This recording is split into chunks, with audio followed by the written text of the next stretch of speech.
So I'm heading up to Aviemore for a week. Probably head up a wee bit further up to northwest.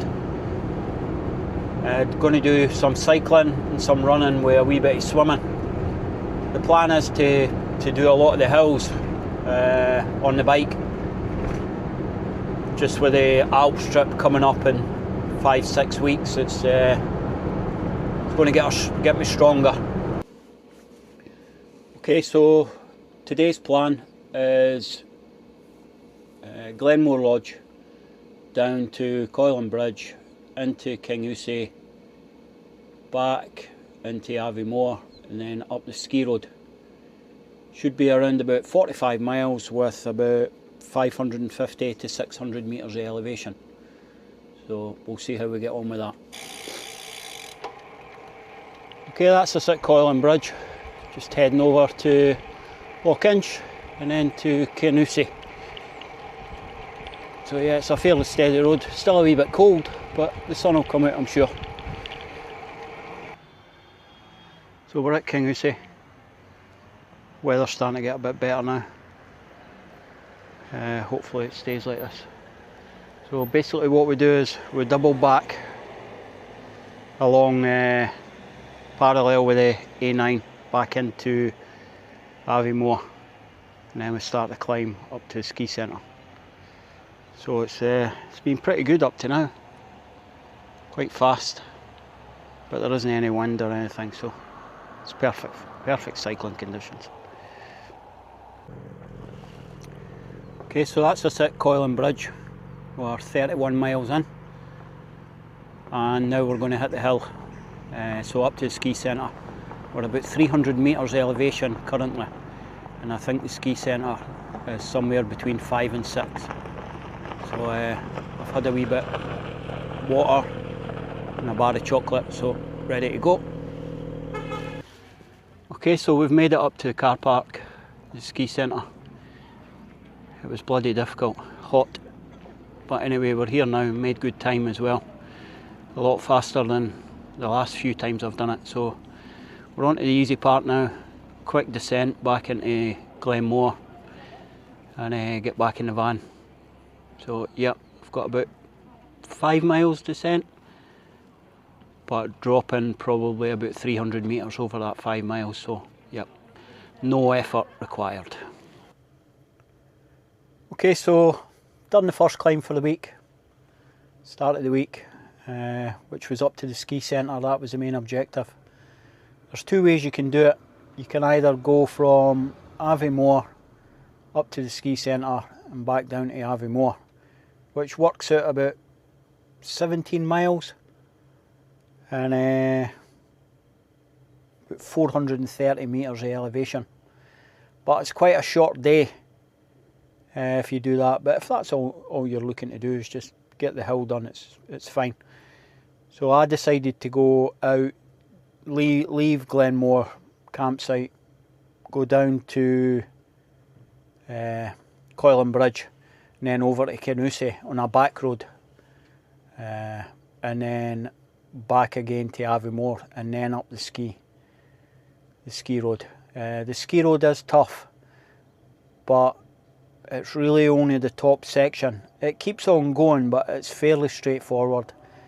It's not overly demanding, but the last bit, just before you get to the Sugar Bowl, and then just a wee bit after the Sugar Bowl, is pretty steep. It's probably well over 10 degrees, but you just dig in and get it done. But it's a good hill. I would probably rate it somewhere in the region of about maybe, I've done a few hills in Scotland, but I'd probably say that's round about a 7 out of 10 for effort.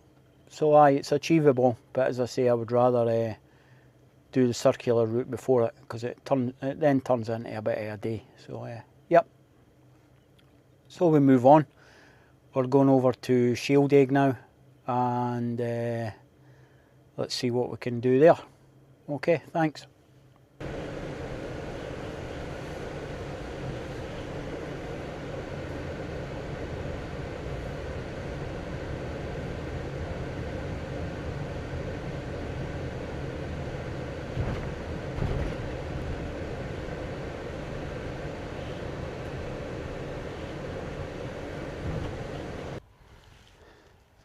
Okay, so we've cycled in from Shieldaig,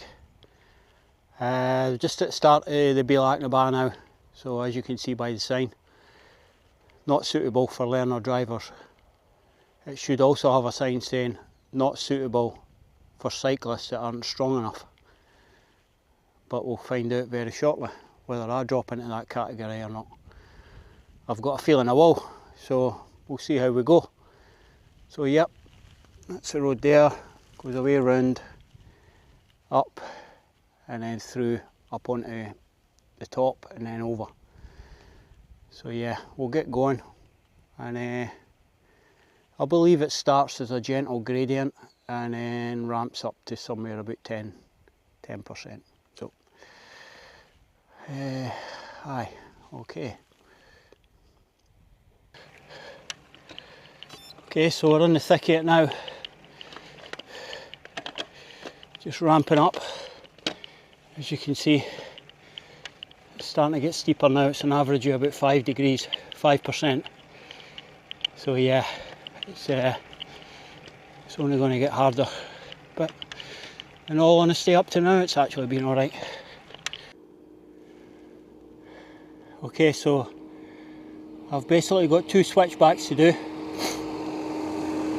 but it's starting to ease off a wee bit. I've got one more steep section, and then I should get a wee bit respite, and then I'll be at the top. But safe to say this is probably the hardest climb I've ever done. It is brutal. Absolutely relentless.